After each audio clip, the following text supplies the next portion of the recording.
Hello everyone, welcome again to our channel Shaikh madam BSc coaching. आज हम for loop के बारे में जानने वाले हैं कि फॉर लूप क्या है और सी लैंग्वेज में हम फॉर लूप का यूज़ कैसे करते हैं। इससे पहले हमने वाइल लूप और डू वाइल लूप के बारे में डिटेल में जाना था। अगर आपने वो वाली वीडियोज़ नहीं देखी हैं तो एक बार ज़रूर देख लीजिए, जिससे आपको ये वाला वीडियो जल्दी समझ आ जाएगा। तो चलिए जानते हैं फॉर लूप क्या है। हम पहले डेफिनेशन देखते हैं। The for loop is used for iterate the statements or part of the program several times. It means for loop का यूज़ प्रोग्राम के स्टेटमेंट को या प्रोग्राम के कोई पार्ट को मल्टीपल टाइम रन करवाने के लिए किया जाता है।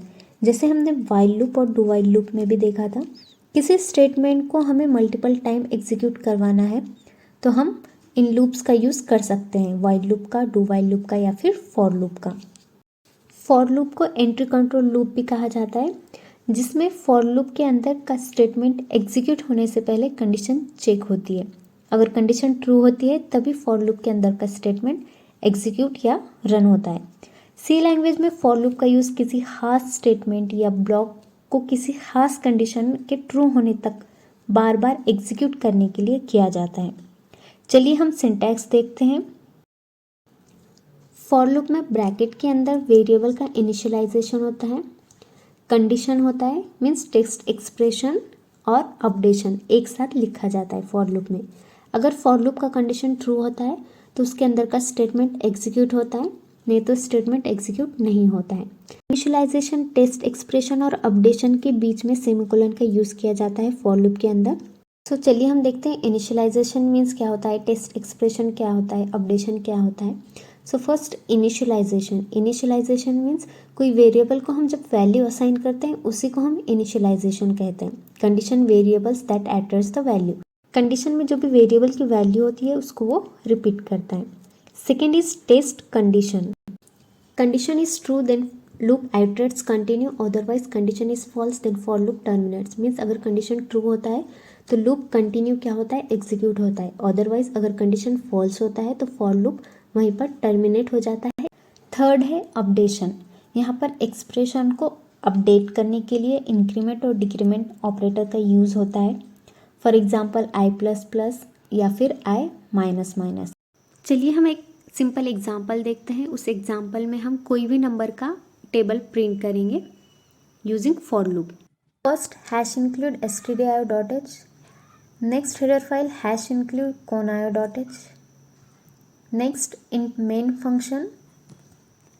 इंट मेन फंक्शन के अंदर यहाँ पर हमने इंटीजर टाइप के दो वेरिएबल डिक्लेयर किए हैं।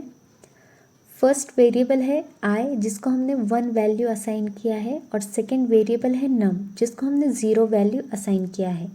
ये इंटीजर टाइप के वेरिएबल्स हमने यहाँ पर डिक्लेयर कर दिए। नेक्स्ट हम नंबर एंटर करेंगे, इनपुट देंगे। तो प्रिंटफ फंक्शन के अंदर यहाँ पर हम लिखेंगे एंटर अ नंबर। तो आप कोई भी नंबर एंटर कर सकते हो।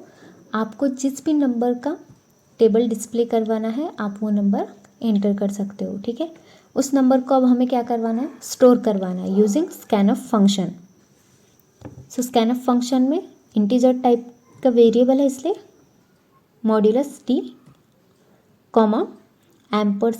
%num। तो जो भी नंबर होगा वो num वेरिएबल में स्टोर हो जाएगा using scanf function. Next for loop के अंदर होता है इनिशियलाइजेशन, टेस्ट कंडीशन और अपडेशन। तो इनिशियलाइजेशन में वेरिएबल को हम वैल्यू असाइन करते हैं, हमने ऑलरेडी डिक्लेरेशन में किया है i=1 सेमीकोलन, नेक्स्ट i<10 तो हमें जो भी नंबर है वो 10 तक प्रिंट करवाना है, ठीक है। नेक्स्ट i++ मीन्स जो भी i का वैल्यू होगा वो 1 से इंक्रीज होते रहेगा तब तक जब तक हमारा कंडीशन फॉल्स नहीं हो जाता है तब तक। नेक्स्ट फॉर लूप के अंदर हमने प्रिंटफ फंक्शन दिया है, हमें टेबल प्रिंट करवाना है, ठीक है, नंबर का। तो जो भी नंबर होगा वो तो इंटीजर टाइप में होगा, इसलिए (d हमने फॉर्मेट स्पेसिफाई लिया है, num इंटू i मीन्स जो भी नंबर हम एंटर करने वाले हैं वो नंबर का मल्टीप्लाई जो भी i की वैल्यूज़ होंगी उन वैल्यूज से मल्टीप्लाई हो जाएगा, ठीक है, और जो भी टेबल है वो डिस्प्ले हो जाएगा। नेक्स्ट फॉर लूप क्लोज हो गया। नेक्स्ट मेन फंक्शन भी हम क्लोज कर देंगे, get C H function. Next return 0, यहाँ पर हमने क्लियर स्क्रीन फंक्शन नहीं दिया है तो पहले हम क्लियर स्क्रीन फंक्शन देते हैं। क्लियर स्क्रीन फंक्शन भी हो गया। चलो कंपाइल करते हैं। कंपाइल करने के बाद 0 एरर 0 वार्निंग। नेक्स्ट रन करने के बाद यहाँ पर डिस्प्ले हुआ है एंटर अ नंबर, तो आप कोई भी नंबर यहाँ पर एंटर कर सकते हो। यहाँ पर हमने किया है 2, तो आप देख सकते हो 2 का टेबल यहाँ पर डिस्प्ले हुआ है। चलिए देखते हैं प्रोग्राम का एग्जीक्यूशन किस तरह से हुआ है।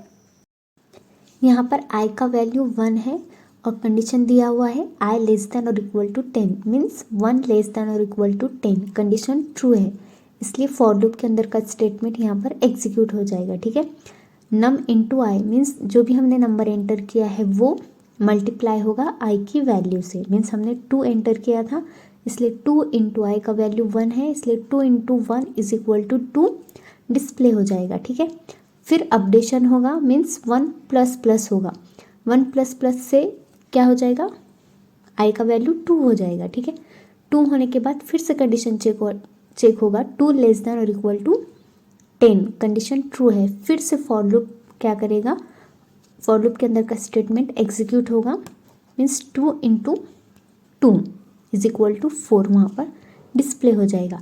नेक्स्ट 2 प्लस प्लस होगा, मीन्स i का वैल्यू 3 हो जाएगा। फिर से कंडीशन चेक होगा 3 लेस देन और इक्वल टू 10। कंडीशन ट्रू है, फिर से फॉर लूप के अंदर का स्टेटमेंट एग्जीक्यूट होगा, means 2 into 3 is equal to 6 वहाँ पर आउटपुट में डिस्प्ले हो जाएगा। इसी तरह से लूप कंटिन्यू क्या हो जाएगा, रिपीट होगा तब तक जब तक कंडीशन फॉल्स नहीं हो जाता है तब तक।